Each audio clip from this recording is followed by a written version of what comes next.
All right, hello everybody. Welcome to episode number 11 of the Final Split. And this week we have our good friend Jorf on the show. Not to be confused with Jorf, which is how you pronounce the letters that you see on the bottom of the screen there. Jorf, how's it going, man? Good. Not to be confused with Elmo either. Not to be confused with Al. Oh, Yeah, I was gonna yeah. say you do look a little bit like him. It's very Maybe true. that's why I didn't recognize you at first. There you go. That's You just thought you were seeing double. Like, yeah. okay, how did Elmo dupe himself? I don't know, but all right, Jorf joining us on the show today. By the way, guys, if you don't know how to make the pirate face emote, it's :R. :R is how you write that out in chat there, so you can play along. We also have returning this week in the red box and adjusting his hair minutes before the show went live. Spike Yes, Vegeta, yes. making sure it looks good. Spike, how are you doing? I'm doing good. I was busy. I went back to work this week off my last acting job, and I didn't get to stream too much, but I did get to spend one night playing Donkey Kong Land. And first time I ever played it. I am now I am now in the Respect the Land crew. Okay, So, you respect the land now, yeah. I'm assuming you've played it, right? I actually owned the game as a kid, so yeah, Oh, I've you played did. it. Yeah. Ooh, that game it's a video game. Let Let me tell you, It is. it plays like a video game does. So yeah, it's pretty good. It, Yeah. it's respect the land for a reason, right? It humbles you a Yes, little I bit. I didn't Yeah. know what that meant truthfully until the first 2 seconds of playing that game, and now I know. All right, and Sinister One is in the green box on the right. Sinister, how are you doing this week? I'm doing well. It's been a fun week and it's been a good weekend so far. I'm getting hype for SGDQ, starting to play some of my SGDQ games a little bit more Mhm. Getting as we getting get close, closer. guys. Yeah, hard to Getting that believe, dirty but practice on. it feels like I don't know. We've still got like 5 months to go or something, but we really don't. It's, No, I'm looking at the Uh, calendar right now. All of a sudden, we're getting hype. It's yeah, actually taste it. yeah, my, my my flight is booked. It's real now. it's getting there. It's Oh man, yeah, it is. All right, let's go ahead and dive right into the show then, shall we? I think we should. Let's do it. And in order to do that, we need to go ahead and press start. So let's do that and talk about our first topic of the day. Guys, this week and next week, Twitch is going to be showcasing speedruns on the front page every night with a different runner, getting the opportunity to have their stream highlighted as kind of the feature stream of the night. So in 2-hour blocks, it looks like over the next 2 weeks, you'll see a bunch of different speedrunners on the front page. Guys, what do you think of this? so good. First one was Mexican Runner. That was yesterday, I believe. And I think I'm not sure if he reached 5K viewers, but he was well over 4K for the majority. He did. He did reach He 5. cracked 5K. I looked at him. Yeah. Okay, so yeah, and that's huge viewership for somebody. His average viewership is maybe a couple hundred. I don't know if he's ever even cracked 1,000, but having it on the front page, obviously huge. And the fact that they're doing this as kind of a continuous event makes it that much better because people are like expecting it, and then they're like, okay, I'm going to watch this next one tonight, and I think it'll kind of build. And maybe by the end of it, you'll see even higher number. Maybe somebody will even hit like 10K or something like that. Oof. Crazy. Yeah. Break some past GDQ numbers even. What's super exciting to me about it is that this is actually the first month Twitch has started to do this, and they decided to start with the speedrunning community. So you're getting to see all these runners from our community. We get to be represented first. And I hate to bring up a little bit of controversy, but I guess I'll go here. I wonder if some of this is sort of like at the tail end of you had back at, of course, the whole horror, the emoticon situation. All of a sudden, it looked like all the speedrunners could have mass moved over to something like Hitbox or something else, but Twitch immediately said, no, no, no, no, we're not going to create competition here. So I find it exciting that they do, to an extent, they value our community and they want to show us off more and more. And it's exciting for the dozen, 15 of us or whatever that get to go now. I hope to see more of this in the future and more of it to some runners that haven't had these opportunities. That Yeah, let don't me get let me lots. follow up on that with a couple questions. So, you brought up you said the horror incident. Do you think this is like them trying to make up for that, or do you think this is separate? Because I don't really see them as connected, but that's my thought. Yeah. I mean, I don't know if I was necessarily drawing that they were connected, but it's just sort of like I remember on that day when they so quickly jumped on it. I was like, a lot of people, when they know Twitch, they think it is LOL streams. It's where you can go There you watch go. your LOL streams, your Dota streams. It's like, and the other stuff we kind of have this view of it doesn't matter. But Twitch did, in their defense, jump on it very quickly. I felt like the admins jumped on and said, no, wait. We do value you guys. We want you guys to be here. And now they're actually making events centered around us and other communities. It's going to be interesting to see what other communities are highlighted. If there's like, Let's Players, what else are they going to do with this? Yeah, I guess my thoughts on it too. Obviously, there's a lot of people who are both excited about this and then upset about it, because at the same time, it's exciting that the speedrunning community is getting featured, but some of the names that are on there, myself included, like we're generally the people in the community who are already getting viewers. And so there's this kind of argument that, well, shouldn't it be the small streamer? And my thought is, if they're really just going to test the waters with this and they're going to see, what is the response to it, why not send out every runner that you can think of that's a big name runner, give it a try. If that doesn't work, then there's maybe nothing there. But if it does work, it's proving that it's working. It only means that they're going to bring it back, and it's going to bring back opportunities for those smaller streamers to get in. And there are a few names in this list that aren't, at least I wouldn't say, are very like big streamers. I actually think for the majority of them, it's there are, but I think it's only fair. I mean, you got to remember, at the end of the day, Twitch, they are doing business here, and it's important for them to kind of at least get something out of this. So for them to choose a lot of people that happen to have subscriber, I think that's business right there. Like, if they chose a bunch of people that didn't have that, they're exposing themselves to even more risk. Right. And people need to keep in perspective that we're not exactly talking about, yes, in the speedrunning world, a lot of us on that list are maybe like the bigger name runners. But in terms of just, you got, you don't have your Cosmos. There's no Sig, no Worcester, no Adam AK on here. It's people like, no offense, but, Striker, who's got like 100 viewers, doesn't have sub button or anything. You got Witwick's on there, a couple hundred viewers. I don't think any of us get to like quadruple digits. So I think, again, they're starting here, and hopefully that will mean more streams will start to stream more often and hopefully work towards this point. Well, let's just kind of, I don't want to drag this out for too long, but let me ask you, Jorf, because you're not in the list of the people for the first 2 weeks here. Is this something you would be interested in taking part in the future, or is this something you would stay out of? Yeah, totally. I think it's a great idea to see speedrunning in a bigger light, spread the love. And one of the things I think is interesting about it too is that at least from my perspective, I'm trying to figure out, like, what do I want to do during my 2 hours when I'm on the front page? And I think TMR kind of showed it off pretty well, where it's, he's just playing everything he plays. It's not, I'm going to sit here and reset for 2 hours. This is kind of my, my chance to showcase what I do. And so, I think you're going to see a lot of no reset runs from people. I think you're going to see a lot of games. I think no one's going to, there might be, someone that just plays one game for 2 hours or something. But I think for the most part, you're going to see people kind of just doing their thing and saying, this is what I like to play. And do you guys think, though, that that's kind of a double-edged sword to do like a bunch of no reset runs the entire time, and then like all these viewers come in, and then like when they finally start watching you, they're like, why are you resetting every 5 seconds now? What happened to that stream that I watched on the front page? Yeah, I don't know. Yeah. I don't know. I feel like also a big part of it, like when I was watching the Mexican runner, I thought a big thing that he sold, and maybe it's a little false, but it was just like how much fun he has streaming.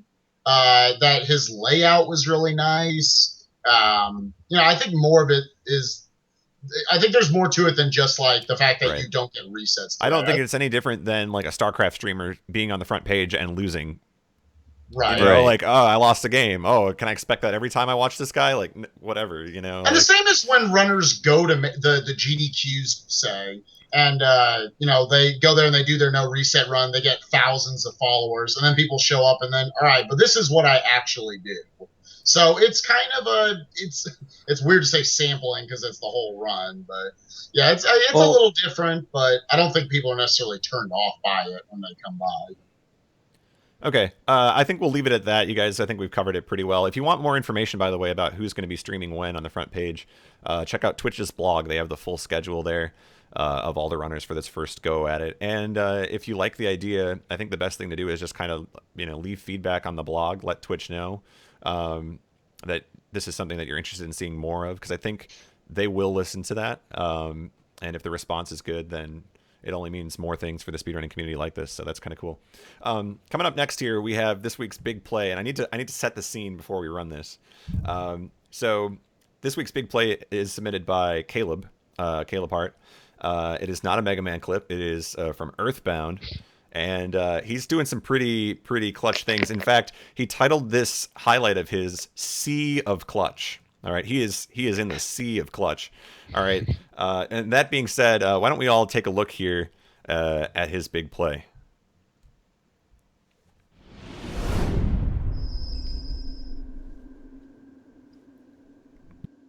Perfect inventory right now. Oh baby, can we do it? Oh, we juked him, dude. That was godlike. We juked him. We juked him. We juked him. Perfect inventory. Oh baby. That was godlike.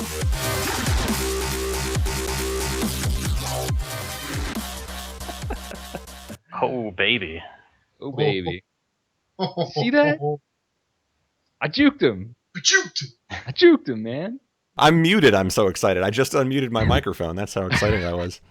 He juked him, dude. He juked him. Possibly the biggest play I have ever seen. I think, if there's one way to make that play amplify how important that was, Sure. I think that was it right there.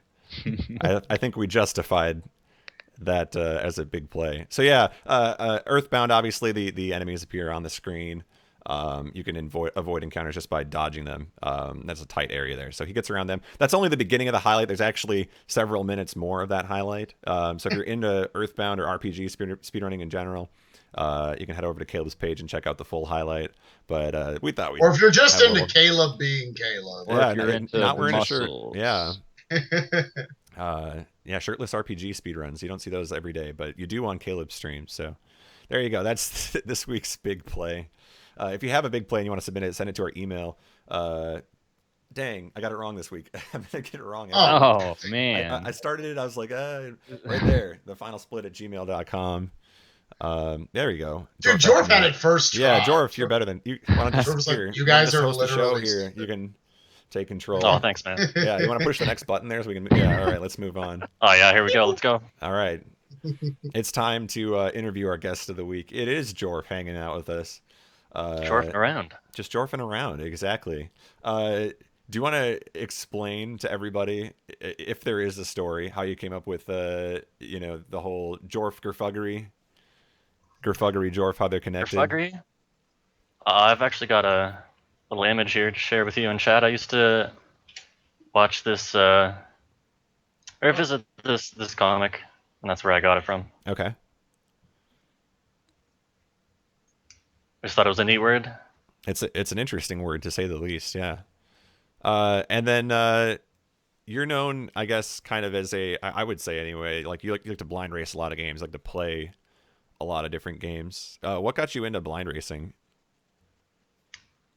I don't know. That's kind of how I got involved in the speedrunning community. I just like to play a lot of games, so I did that, and I found a whole bunch of other people that did that, and it's a lot of fun. And you've played in like the mystery tournaments too, right? Oh yeah, everyone. Do you have a favorite like mystery game that you didn't know about or had the opportunity to play for the first time in that tournament? Oh, there's lots. Dude, I'll never live down the Mystery Tournament 3, though, right at the end, where I was fighting Blecky. And, you had your chance at Blecky. Yeah. Yeah. It was the finals, and I was a good 30 seconds ahead.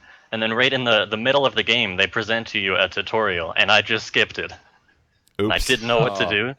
And all you had to do was guard from this guy, and I just beat him up, and it wasted so much time. Oh, no. What game was it? It was a Dragon Ball Z game for the Game Boy. Okay. Yeah, those Dragon Ball Z games and the mystery tournaments, man, they get everybody. Yeah. Tricky stuff. So you had your chance to take down Blecky, and the tutorial got you. That's okay. Now, I have to ask you, I Eat Your Pie and myself did a lot of blind racing this week. Probably some probably some lengths of games that we should not have tried. And at one point, Pi was talking to me and he said, "Man, I wish we weren't so bad at blind racing." And I agree with him. And I always wondered what people who I guess are, maybe have done a lot of blind racing in the past. What do you have kind of a philosophy when you go into a blind race, or are we just overthinking things? I think kind of overthinking. All right. We're done. Do you think that some people are just like naturally better at blind games than others, though? I mean, like, is that a skill? Yeah, I think that plays a part, but definitely just playing a lot of games helps a lot too. Mm-hmm. Sure, if you have like a big inventory of games played, you're familiar with more mechanics, something like that. Yeah, even like Samurai Pizza Cats. I remember we did a race of that, and in order to run, you have to double tap, and there was someone in the race that never figured that out. So even just little things like that.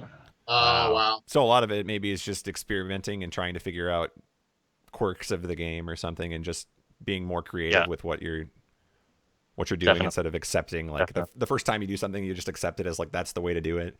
I don't remember who it was, but somebody couldn't remember in a blind race like what the run button was. Like they didn't know that there was a run button, so they're walking through this one game. It's one of those things where like you accept it, like you see it, and you don't question it. But I guess better blind racers are not okay with accepting what they see for the first time. I guess they're more likely to experiment. Something else that I want to bring up is that you run Star Trek co-op, or have run it recently. What do you think about co-op speedrunning compared to running on your own, and what's it like to run Star Trek specifically? Co-op speedrunning is just a lot of fun.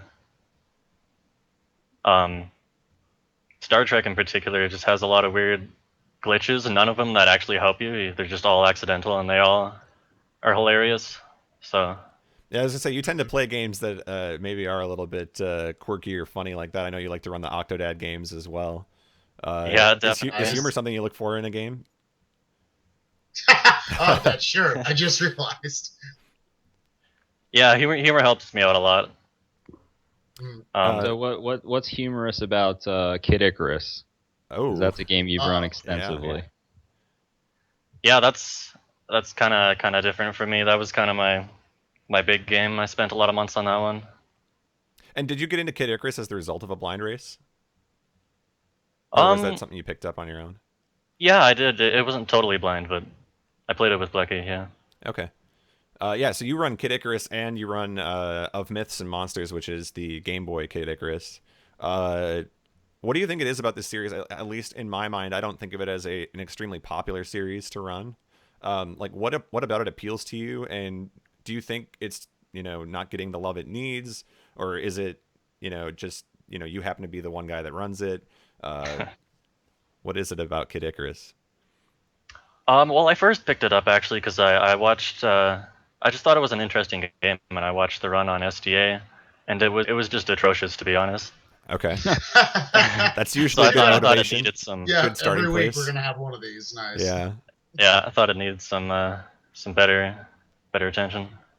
Okay. And then so you run Kid Icarus for a while. What made you decide to run Of Myths and Monsters? Was it just because it's another Kid Icarus game, or? Yeah, I just picked that up the other day just for fun, just to see what it would be like. And what is it compared to Kid Icarus, the NES one? What's it play like? Is it better? Do you have a favorite of the two? The NES one's definitely my favorite. It's quite different. I don't know how to describe it, just the mechanics. Both of them are really short runs, though, right? Yep. How long are they? I think they're right around 20, 30 minutes. Yeah, like 25. Nice. As my phone starts going off. Oh no! Now, one thing I also want to jump into, because I love asking speedrunners this question. Do you have a particular method that you like to go about when you're practicing games? I know we already talked about blind racing, but people also comment on how quickly you pick up games. Like, I think you've already cut the 40 in Mega Man 3. It seemed like after just a few days of working on it, which is, a bit of a goal for a lot of people that might take them a couple of weeks even. Do you have a particular way that you like to go about practicing your games? Like, do you break it up into level by level? Do you do a lot of emulator practice? What's kind of your method? Yeah, I just start by trying to learn as much as I can about it through watching other runs and stuff, and then I go in with the emulator and I just make save states everywhere and practice every little thing. I was going to ask you too, how long does it take you to pick up games like this? Because I know I've seen you just do practice on streams, and then later in the same day you'll just start doing runs. How long did it take you to pick up like Mega Man 3 or Mega Man 5 before you started actually just doing runs of it? I only played Mega Man 5 for one day, about 8 hours. How long did it take you to cut the Josh Steiner? That's all. Oh, there you go. Was it one run? Oh. Did you do it in your first run? The what now? Exactly, the who? Right. That would be another SDA run that needs improvement. So Did you do better than a 43? Yeah. One? Almost. Oh, there you go. There you go. All right, good. Already can almost beat the SDA run. Nice. So do you have, let's see, SGDQ coming up? Are you going to SGDQ? Nah. So Okay. it's a money thing. Okay. I hope to be at AGDQ though. All right. Are you planning to run Kid Icarus at AGDQ again? I think did you run it at last AGDQ? I think you did. Yep. Yeah. Oh, nice. Are you? Yeah, it was a lot of fun. Are you hoping to run Myths and Monsters then, or are is that something to consider? You're not sure yet. Do you have a plan for what you'd like to run? Oh, I'm hoping to run something. I'm just gonna offer everything I have and see what they take. Really. It's usually a good way to go about it. So we're starting to get to that point. We're only a few months away from where people are going to start having to submit those games. They'll be already getting excited, and I have to get my show started. Yeah. I was gonna say I want to ask you too about so there's this game called Terminal Velocity. We might be the only two people here who know anything about this game at all. I know it better by a different game in the series, Microsoft Fury, but this was just an old Windows game. You're flying around, you're going through tunnels, you're blowing up buildings. I saw you doing a run of that. Is that a game from your childhood? Did you just pick that up on a whim? I actually saw it in the last mystery tournament. Looked really cool. There's a soft spot in my heart for flight sims like that. Yeah, it's just like a quirky game, and it's something that you don't usually see a lot of. I think like that kind of ancient nowadays graphics for a flight simulator game, but it's really interesting. So yeah, you're picking up games really quickly. Do you have advice for somebody that's just looking to get into a speedrun? Maybe for the first time, as somebody who can pick up games so quickly, like what are some takeaways? Do you watch like the best runners and take their runs and learn from them, or do you just do a lot of work on your own? What's the best way? Yeah, you think? if there's a good run out, you definitely want to watch that. Take whatever you can from it. Do you think? But I mean. Oh, sorry. Speedrunning is not like an Olympic sport or anything. I think you just have to just play the game and have fun. Really. Just dive right in. Yeah. Yeah. I think that's the biggest thing I take from your comments about it is just a lot of people are like almost scared of speedrunning when they first go into it. They see a lot of stuff and they just say, I can't do that. But from your standpoint, it sounds like it's just, you can do this. Like, it's fine. Just jump in and go for it. Have fun. Yeah. I think that's good. So, let's see. Other than that, mystery tournament, is it 5 now or 6? Which one are we approaching here? I think is it 5? Yeah, we're coming up on 5, and you can sign up at the beginning of June, I think. Beginning of June, okay. And is there a channel that people should join on IRC if they're interested in joining that? Do you want to explain actually too, kind of briefly, just what the mystery tournament is again to remind people? Yeah, it's hashtag mystery on the SRL IRC, and you just join in, and there's hundreds of people, and you get paired up with someone, and you just get stumbling here. It's all right. So yeah, it's double elimination tournament, right? Right. And just kind of head-to-head races. How many entrants were in the last one? It was like 150 of you or something? Yeah, it was over 100. It was crazy. Yeah, it's crazy. All right. Yeah. So, guys, if you want to find out more about that, jump into Hash Mystery on IRC. Jorf's going to be with us for the rest of the show. So if you guys have questions for Jorf, save them for later. You guys will go through like the rapid fire Q&A later. But we're going to move on and talk some real talk now, some other topics from the community going on this week. So let's take a look at what we've got here. First up, we've got community nights, which we kind of mentioned, I think, briefly last time.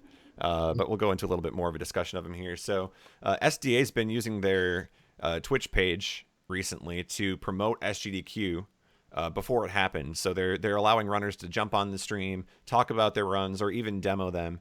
Have you guys had a chance to watch any of these? What do you think about the use of the page for this? Yeah, I checked out Witwix was the first one I believe that they had, and I thought he did a really good job, especially for somebody that I guess he doesn't get a lot of viewers. You guys mentioned earlier, he really carried it well for how many viewers that he had, and he did great. And then I think was the next one after that doing some monkey ball. So overall, I mean it's good. Yeah, definitely build the hype for SGDQ. They're getting. I'm thinking that they're just targeting runners that are actually going to be at the event, and then kind of showcasing like, hey, this is what you might see at the actual event. So yeah, I think that's a fair assessment. Jorf or Spike, have you had a chance to see any of these? What do you think? Yeah, I think it's definitely a great use of the channel to see something else on there. Mm-hmm. Yeah, I mean, normally you're looking at just the GDQs on this channel, right? I can't think of anything else they've. I think there's maybe been like a podcast or two. Yeah, they've done some roundtables there every once in a while, but for the most part, they kind of reserved for the GDQs. But I think it's there's two main positive elements that come out of this. One, you got it builds the hype for the SGDQs or the GDQs. Talked about it last week how it seems like twice a year that channel is used. Come by and check it out. Well, how about we build up that hype throughout the months? Let's do whatever we have to do on Twitter. Let's use the channel to where, oh my gosh, people are getting to the point where they're counting down the days, as opposed to how many channels, like how many times have you guys answered the question, oh, when's the next GDQ? Yeah. People never know. Yeah. So this is a way to build that hype. And two, it doesn't seem like the goal is purely to show the run, but it's really to showcase the runner themselves. Like I know I was talking to, I think it was Jackifer one day, where they didn't want him to just do Mischief Makers for an hour or 2 hours. They wanted him to do some of Mischief Makers, kind of highlights from the run, and then also let's show off some other games that you might run if people come by and check out your channel. So it's almost like, for a lot of the people who are maybe upset about the lower middle class that's being showcased on the Twitch front page, there's a lot of, Countdown averages like 5 viewers, and he got to be doing Kirby Superstar and stuff the other day. Yeah, I was going to jump in on that and agree with that. I mean, in a sense, it's almost like an extension of the front page promotion that's going on right now, because if you're on that SDA page, there's so many people following that page that you're just naturally going to have a large viewer count if you're on that page. So for a lot of people, I think Countdowns was a perfect example where here's somebody who doesn't normally get a lot of viewers, but jumps in, plays Kirby Superstar, is really entertaining for a couple hours, and I'm hoping as a result of that he got a lot of followers, but just being able to showcase his game ahead of SGDQ to kind of give people a preview of it and say, this is what I'm working on right now. I hope it looks a little bit better by the time I get to SGDQ. Oh, by the way, I got a PB on the SDA stream. It was just like a really good showcase for him, just to not just to show the run, but to kind of show his personality as well in front of people who otherwise might not watch him or even know about his stream.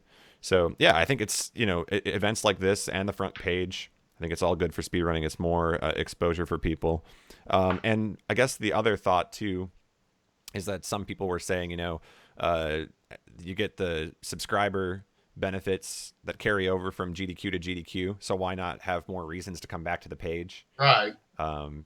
I think that's just more benefit for people, more reason to subscribe to. So yeah, cool stuff. By the way, the page, I always get this wrong because I think it's SDA Marathons, and that's not right. Speed Demos Archive. SDA is the Twitch page. So if you want to find out more about the community nights or watch some of the previous ones, head on over there. And with that in mind, let's move on and talk about Europe for a minute, since we're talking SDA usually associated with the States. Let's go across the ocean here and visit DreamHack again. So last week we brought up DreamHack and how it's going to have speedruns at the event, but we've got more details courtesy of Svene and Edenal. Both kind of contacted the show afterwards and said, hey, we got more details. And they're actually up on the website too now. The schedule is out and published. It looks like this is going to be a really big deal. It's not going to be just, shoved aside in a booth somewhere. It's going to be kind of out there. No, this is going to be in the main arena, which they have a picture of on the website. And if you thought it was cool at AGDQ how there was like 100 chairs behind the runners, you got to see this. This is like stadium seating. Yeah. Like on a stage. It is huge. It's huge. It's awesome. It's going to be a great showcase, and I think they have a lot more tech support and stuff like that to make it look really high production quality and very professional looking. So gonna be awesome.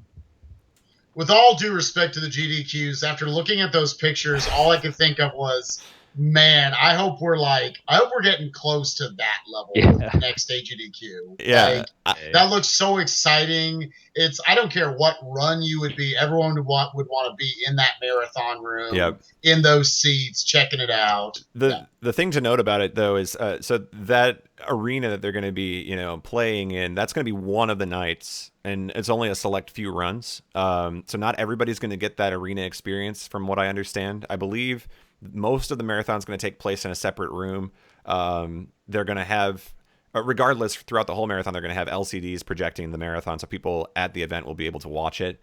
But it looks like there's only a select few runs that get played in front of that large audience. But the runs that they chose for that are some really big ones too. I mean, obviously, Cool Kid doing Quake. Those are all going to be races and big name games. Like Super Metroid is not a race, but it's obviously a huge name game. Mm-hmm. And then they have Ninja Gaiden, which will be a really good race. Batman makes a really good race. Sonic the Hedgehog 2, I think, is also a race. Super Mario 64. I mean, it's just hits. It's just hit after hit after hit. Yeah, and it's got that competitive flavor to it. Yeah, so. A part of me wishes, okay, I see that they're going to do a 120-star race later in the marathon. A part of me wishes, like, let's put the 120-star up there because it's so huge. But then I realize you only get 4 hours on the main stage. You got to make the most of it. So I think they're going to do a 16-star. Oh, so they're not? Is that not a race on the 16-star? I think it is. Oh, it is still a race. Okay. They're doing a 120-star later. Well, I think maybe they want to fit in as much as they can probably to that, because they do have the time constraints. So they got to be like, okay, we really have to pick and choose. And then I think they did a really good job of choosing, because it's a good mix of shorter games and games that are a little bit longer, and definitely the more high-profile stuff. So. Very good runners on that list too. I mean, it's shaping up to be really exciting. How do you get a ticket? I want to go. I want to go. Let me. It's so fun. Sell me a ticket. I don't care. Let's do it. But the other thing to note too is that while they're in the arena, the production values are going to be just off the charts compared to any other event we've been to. I mean, DreamHack's production quality is already really good for their esports events. You got the flying cameras that zoom in on the arena. You got the professional broadcast booth with the insane 120 FPS cameras or whatever, and it just the event itself is going to be really professionally done and hard to top by anybody's standards. So I'm really excited to see just what it looks like, and all of it's going to take place on the Ludendi page, I believe, regardless of whether they're in the arena or they're in the other room, the main marathon room. I think it all goes down on the Ludendi Twitch page. So it's going to be exciting. I can't wait to see what happens. Regardless, it's going to be fun to talk about, and people are going to be wanting more of the same, I think. I would say the only downside for us over here in America is the schedule, because they're going to be 6 hours ahead of us. So if you want to see that prime time block, you are going to be up a little bit late or early in the morning, I guess. You're going to need lots of coffee. Or if you're irresponsible like most of the collective, you'll be up at that time anyways. There you go. All right, guys. Let's move on. Let's talk about persistence, because we did mention quite a bit about blind racing in the interview with Jorf here. Jorf, I want you to pick first out of these three, because these are all blind races that happened in the last few days. Which one of these jumps out at you as most impressive? We had Burton completing Dark Souls 2 in 46 hours. We have Edo Bean completing the Donkey Kong Country trilogy in 16 hours. And we have Nubist completing Ocarina of Time in 16 hours. And the note on that one is that Nubist's comment for the race was, my emulator only crashed once. So I don't know if he, maybe he was all the way at the end of the game and it crashed. He didn't say it. Like, I don't know how far he was in or how much time that cost him. But these are guys who just stuck with it. Maybe not the top of their game, or maybe not even familiar with these games, but they were in blind races. Which one do you think is most impressive?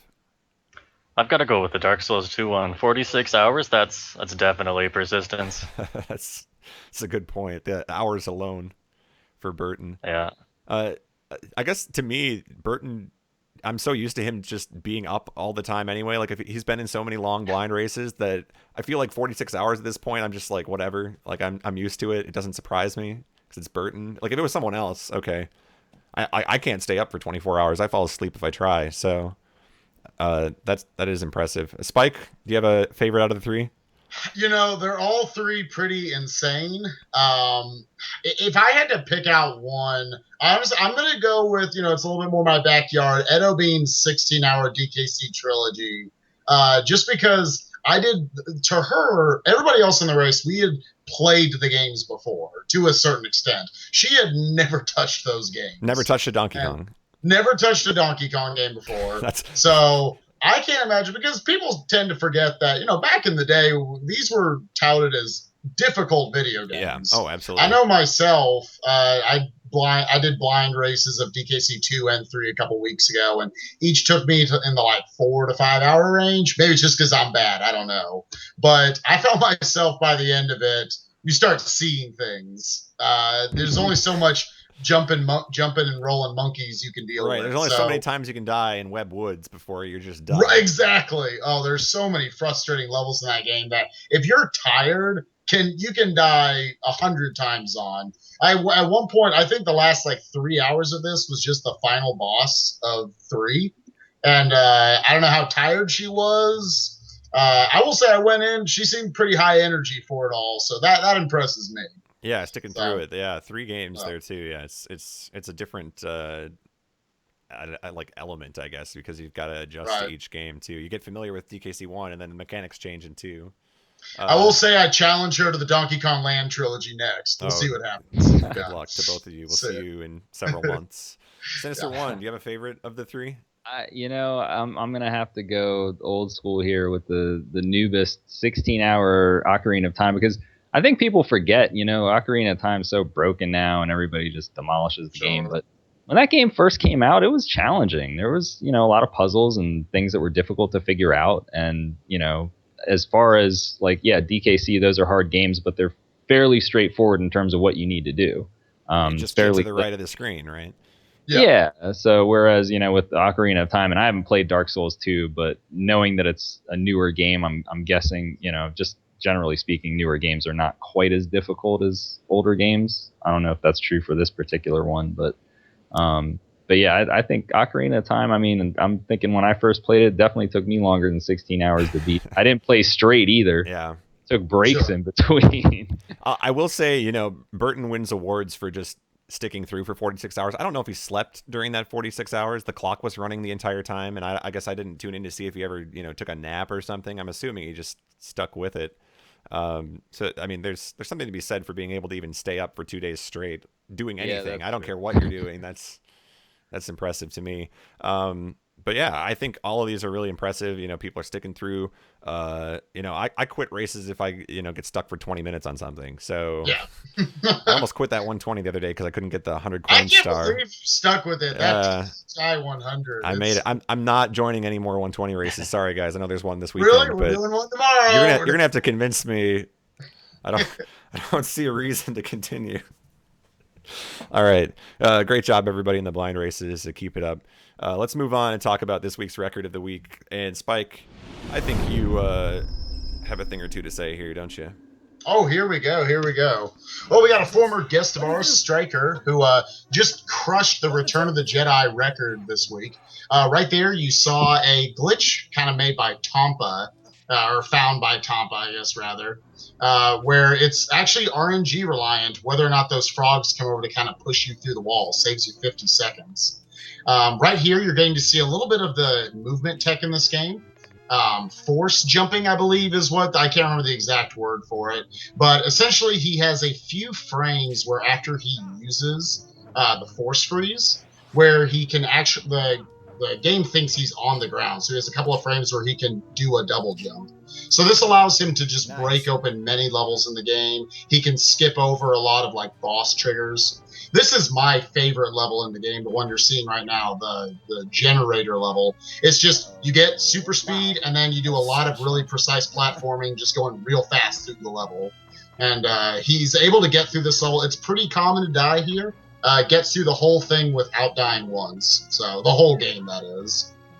I know this was a game in general that Striker had been competing for a long time. I know Edenall was also involved with this. This was very back and forth, right? I think they were tied. Well, I don't know if it was this game in particular, but they were tied in one of the Star Wars games. Right. So right there with that, you saw using the force freeze, he was able to completely skip over to the end of the level by just jumping to the end trigger. Here you see how Striker is better at fighting bosses than any of us are. That's okay, very true. And here you okay. see terminal velocity, which is one of the games Jorf runs. So yeah, 27 crushed. He was only about 7 seconds back of record. Crushed it by 20 seconds. So this is a very big time for him to achieve. This crushes his goal that he had pre SGDQ. So yeah, great achievement by Striker. Hope to see more out of this from him in the future. And yeah, look forward to. He's actually getting to do this run at SGDQ. I pressed the wrong button. I was like, press start. What? We're going right into it. We're starting the show over. It didn't. We're going backwards. Undo. But yeah, getting in a primetime slot, doing stuff with surrounded by stuff like Super Ghouls and Ghost and TMNT 4 Turtles in Time, run by Sinister and Mike. So it should be a pretty cool block. Yeah, his Empire Strikes Back run at AGDQ was a lot of fun. Stayed up all night to watch that one. He puts on a show. Striker's a fun guy to watch. So be sure to check him out with Return of the Jedi. He is running at SGDQ in prime time. Do we know what night? I don't remember what night. That's Wednesday night. There we go. That's Wednesday night. Sinister Okay, yeah, I was about to say Sinister knows. He knows the schedule. Wednesday night. Yeah. There you go. In prime time. So great job, Striker. Guys, if you have clips, if you want to let us know about a record, if we, the records that we show are not of games that you want to see, or if you want to see something different, or, I don't know, if you want to bring something to our attention, I guess is what I'm trying to say. I'm gonna get the point right this time. Way off screen. Somewhere over there. Jorf still got it. Don't hurt yourself. Jorf's still better than me. Yeah, I can't do it. Okay. Send us any clips, highlights, and bloopers and all of that to our email there, and we will try to include them on the show. And just a reminder to people too, you don't have to resubmit. So if we don't use your show or your clip on one show, we might use it later. It doesn't mean we've thrown it out entirely, but we do get quite a few clips. So just to keep that in mind, you don't have to keep resubmitting. Speaking of bloopers, by the way, now that I brought that up, do you see how I transitioned so... Oh, there you go. Seamless. Flicky, look out. Yeah. Flicky, I'm learning from you, man, how to transition here. Oh, no. Oh, man. I don't know if that's a good thing. Speaking of transitions, guys, it's time for a glitch, please. And do you guys remember Fruchter's email from last week? How it was pretty infamous. How could you forget? Well, he actually sent us the clip this time. This is the Rayman clip that what happens we now? didn't get to see last week. And he's actually narrating it, so I'll let him do the talking here. I killed her now, but you will see when it gets more sexist. Also, I have never had this type of death of her before, where she floats into the sky.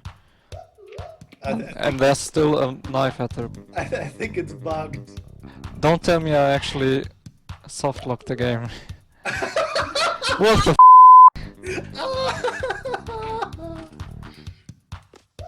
I didn't know this could happen. Oh my god. Well, this is stupid. So there you go. There The Rayman softlock, right, Spike? Right. I actually did that myself. It was on a different boss. Essentially, bosses in this game don't like to get hit on the first frame as they're moving upwards. Otherwise, they start screen wrapping. which you would think they would screen wrap. They would come back around. I don't know how long you would have waited there. I did it on a different boss. After 3 minutes and 57 seconds, the boss would come back around, and you could hit them there. So I would have been interested to see if he let it go, how long it would have taken. I think he eventually would have come back. But yeah. Either way, the run taking a huge hit there. So yeah, I don't know. Maybe you don't. Maybe you don't even wait it out. You just move on. You know, that's the nature of the game. All right. So that being said, guys, it is time for Q&A with Jorf. So if you have your questions, get them ready. Get them into the chat right now. It's time for the boss rush. And let's see here. I'll go ahead and my start off transitions my work. question. There we go. Sinister's got always one. hanging on to a question. I'm always ready. He's ready. Sinister one. Well, I was wondering, Jorf, did you have a favorite console? You know, you do a lot of blind races and stuff. Is there a particular console that you really like to blind race on? Probably just the NES. There's so many titles on that and wacky Japanese games and stuff. Never know what you're gonna get. What is your? We talked about this last week. What's your favorite NES speed game, which either you've picked up or you just watched yourself? Do you have a favorite? Ooh, I don't know. There's lots of good ones. NES certainly a home for tons and tons of great speed games. I just like to get people to say NES is their favorite in some capacity. Sinister one's got like a tally at home. Like, yes, this guy. 7 people. Another one. +1, baby. Hey, I'm getting close enough that I can draw the diagonal on my tallies now. Like, building them up. Board Deathly wants to know, what's the worst game you've ever blind raced? Uh-oh. There's lots of bad ones too. It's definitely a lottery. Do you have any in mind? It doesn't have to be the worst, I guess, but do you have any in mind? Just bad games? Other than Dragon Ball. There was one, it's like, it was like a point and click game. Those are no fun to race. Oh, sure. Yeah. That can't ever be good. I would just dodge forfeit out of the tournament. Yeah, I was gonna say, if I get like missed in the blind tournament, I'm just done. I'm not there to solve those puzzles. Let's see. Countdown wants to know, when's Plock? Classic Countdown question right there. Feel free to ignore it or answer it, your choice. I do want to see someone at some point take that challenge and actually beat that game in a day. That's all Countdown says. I feel like that's the Kid Chameleon thing too, where like Pi wants people to beat Kid Chameleon, but just why would you do that to yourself? Don't do it. Just don't do it. Take my advice.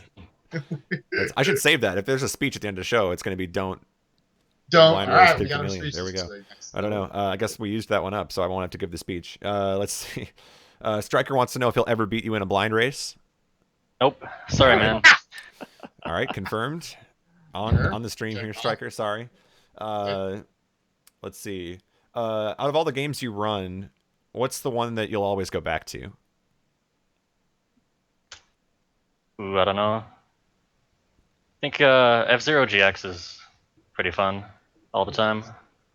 Just racing around. The Naglaria appeal right there. He sees Naglaria in chat. He knows he's got a... I see. Okay. No, F-Zero GX is a lot of fun. It's a challenging racing game. I didn't actually know you played that, so there we go. Learned something new. Yeah, I was going to say, do you do mostly ILs or do you try to run story? Yeah, just mostly ILs. Okay. That seems like the most popular method of playing that game nowadays. I don't know. I mean, there are obviously people who run, the full game, but it seems like ILs are where it's at as far as competition. Let's see other questions that people have. Most people just actually commenting on the fact that Striker just got embarrassed on stream. So that's good. Let's see. Naglaria wants to know, how many consoles have you played? Wait, let me rephrase that. How many consoles have you played most of the games for? Yeah, I've done a couple nights where I just play through every single game in a console. Just take like 5 minutes each. It's on like Dreamcast, Master System, Game Gear. I think that's it for now. Dreamcast. So how many games was that in total? Do you know? Like, it can't be that many, right? No, it was maybe 100. 100 games. Wow. That actually, like, that surprises me too. I feel like I would have guessed. I thought it was gonna be 20. like 6. Yeah. Like the only Dreamcast games I remember, it's like Sonic Adventure and Crazy Taxi, and that's I don't know, but And that weird fish game. That's Yeah. game. the weird fish game. That's what I remember. The weird fish game. All right, All the more reason to play them all. this question goes to Spike actually from 8-Bit Nacho. What's your favorite blind race? Ooh. Donkey Kong Land because it's over. No, in all honesty, the DKC trilogy race, we've been talking about it. We want to get that happening more often. I know they talked about it at AGDQ, but I'd like to actually make it a once a month, once every 2 weeks kind of thing, possibly. I think there are 3 really fun games, and once you've actually played through all of them once, you know, it's a 5-6 hour race, or 4.5 if you're Captain Drake. So, you know, it's fun. I was gonna say, you know, one of the blind races I wish would come back. It's not a blind race; it was for me when I did it, but or at least in part. The 46 Robot Master races. Whatever happened to those? Yeah. Yeah, that was fun. Bring them back. I feel like that could be a once a month thing, and every time that we try to make it a once a month thing, it just disappears. Like it happens once, and then nobody wants to do it again. So It's really hard to maintain those kind of, you know, weekly things. Like Super Metroid has really just stood the test of time with its weekly race. I don't think they've ever missed one, you know. Whereas like everything else that's become a weekly race, it's just eventually somehow falls by the wayside. yeah, it always seems to You go just that way. need 1 or 2 people who are just going to consistently say, we're always going to show up and make this happen. Right. You know, whatever else happens around them happens. This isn't really a question, but I'm going to take it as a question from Blecky. So apparently you've experimented with the TurboGrafx 16. Yeah. Do you have anything to say about that? What was that like? I'd avoid it if you could. There you go. There's a reason nobody knows anything about it, right? It's just Yeah. it's got some interesting games for sure. Let's see. Saturday night OOT bingo. I don't know if that's a question directed at anybody, but that's in the chat. They're saying that's probably as consistent as Super Metroid. I was just posing it as a question. I want to know. Are we gonna do it? Let's. Sure. Show's over. I mean, we could. Let's do it. All right. Start How the long race. would a bingo card take for any of us to finish? If we were doing it like natural route, no tricks involved, Ocarina of Time bingo, how many hours are we looking at there? I don't know. It's got to be. Oh no! Don't give Pi any more ideas. I'm done staying up till 6 in the morning. Yeah. He'll drag me in. Let's see here. Looking for other questions. If you guys think of anything else, feel free to ask too. Spike, when's DK64? Apparently. Never. No? Okay. Never. I've been asked that by so many people. I am not playing that game. I have no interest. Okay, we have a question from a bird of prey. Thoughts on the Dust Force trick known as Jorfing? Jorfing, yeah. There was this one level in Dust Force that everybody said was impossible with this one character, so I was like, nah. And I just found a way to do it. And that became known the trick as was the Jorf jump, yeah. The Jorf jump, there you go. Nice. Very, very nice. Let's see. People asked about why the pirate face. That's a good question. What happened? Pirate face, yeah. What is the origin story of the pirate face? I don't know. Just as you can tell, I'm a pretty quiet guy, so I just go to people's chats and I'd try to think of something to say, and I think a pirate face just sums it up. And then a pirate face comes out. I like it. It gets a reaction too a lot. Like I kind of like remember. I don't even know how long ago it was, but Peaches used to just jump into people's channels and type Franker Z, and like that. Right. I feel like that was the start of it. If you go back a few years, I feel like that's the origin story of Franker Z in the speedrunning community. It was just like Peaches would show up in your channel, drop a dog face, and leave. Like that's well, I don't know if he left, but he wouldn't say anything else. He didn't have anything else to say. Yeah, but that was it. He got off work. He went to every stream, dropped a dog face, and went to bed. That's right. That's all you got to do. That's why it's an emote. It sums up your emotions right there. Yep. Oh, exactly. We got the chat doing it now too. I think Yarp. It's fair to say that whoever we raid tonight is getting a bunch of pirate faces. That's Drop some pirate faces. There we go. There we go. So that being said, I think it's time to wrap up the show here. So it is now time for the speech. And does anybody volunteer? Was that a speech? Does anybody have anything they want to talk about?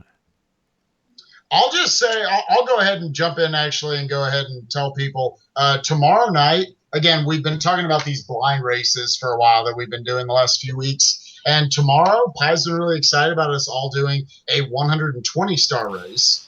And we almost, not, Golden, you're going to be in it. But we've been, with the Ocarina of Time race we did last week, we came up one person short of the SRL record for entrance in the race. We had like 83 people in the race. The record's like 84. We want to smash triple digits. We want to blow up some SRL servers. We want to do whatever we have to do. If you have ever, if you own a thing that makes Mario 64 happen, If you own a thing that makes Mario 64 happen, and 64 virtual console, a computer that's probably in front of you right now. You know, if there's a phone, I don't know, something. If you've got something that can make Mario 64 happen, get in there. Let's make this race happen. I want over 120 people for the 120-star race. All right, So, I appreciate that speech, but because you talked about 120-star and tried to end the show on that note, I have to throw it over to Jorf because the chat is demanding a second speech. They want the Jorf speech. Oh, there you go. Do you want to Do you have anything you want to say, or do you want to give shout-outs? What? It's up to you. All right, let's see. I just want to talk about the duck-billed platypus, because you know it's the only mammal with a beak, and it doesn't have teeth. It eats gravel with its food, so it can chew it. And you know it's not very good at swimming. It's not very good at walking on land. But you know it keeps on keeping on, and you can keep on keeping on too. That's the best speech we've ever That had. was awesome. That was actually good. I am I'm blown sorry away. for jumping in. Never, I keep saying we need to retire the speech segment, but that's it. That's it just the end gets of it. better. Everybody keeps one upping it. So there you go. This is why we needed, no 120-star discussion there, Spike. Shame on you. Yeah, my bad. Just don't step up next time. There you go. No, I will shut up from now on. I'll take like a 10-week ban. Yeah. I don't know about that. You might have to come back next week and do the speech. I don't know. Crap. Okay, never mind. All right, you're not getting out of it. All right, guys. Do we have a raid target in mind? I guess that's up to you guys. If not, I have one in mind. Oh, if you do, go ahead. Okay. Well, my thought was that there is the SRG marathon going on now, which we haven't really mentioned a lot about. But they're not raising money for anything. It's just a for fun marathon. And I believe it's going for a few more days still. I hope that's still going on. If it's not going on, then that's awkward. But I think it is. So if we want to raid them, give them some pirate faces. I'm sure they would love it because they like the memes. So emotes, I think, constitute memes. So why don't you guys head on over there, check out the marathon, give them some pirate faces. Next week on the show, I don't know if he knows this or not, but OmniGamer is going to be on the show. So surprise. Surprise. We're just going to start calling people out like it's Price is Right now. Like, you're on the show next. Come on down. Come on down. Yeah. So anyway, OmniGamer will be with us. Hope you guys will join us then. But until then, guys, Spike, do you know enough of the final speech that you could give? The parting words? Do you want to redeem yourself from the 120 star? It's not the day. It's when. You're right. Just remember, it's not. He's stalling so hard right now. All right, Sinister One. Save it for last. Just remember, your run is not over until you hit the Spike Final split. That's All right. right, we did it. See you guys.